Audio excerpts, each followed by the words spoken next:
ప్రసంగి గారు ఏమన్నారంటే, నీకు నచ్చినట్లు నీ యవ్వన దశని ఖర్చు పెట్టుకో, ఎంజాయ్ చేయి, లైఫ్ ని ఫుల్ ఎంజాయ్మెంట్ చేసుకో. ఇవన్నీ చెప్పిటిని బట్టి అట దేవుడు నిన్ను తీర్పులోనికి తెచ్చినని జ్ఞాపకం ఉంచుకొనము.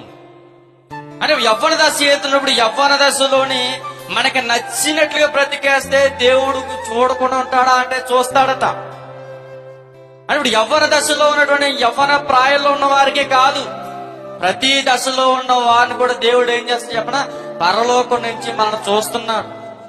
అంటే మన రహస్యంగా చేస్తున్న పాపాలను దేవుడు చూడట్లేదా అంటే చూస్తున్నాడు. మనుషులు గ్రహించలేరేమో కానీ 4 గోడలు కూడా ఒక రోజు మనకి ఏం చెప్తాయి చెప్పనా, పరలోకంలో సమాధానం చెప్తాయి. అంటే ఒక రోజు నువ్వు రహస్యం అనే గదిలోనికి పోయి నువ్వేమే క్రియలు చేసావు, ఆ క్రియలన్నీ ఎవరు చెప్తారు చెప్పనా, ఆ గోడలు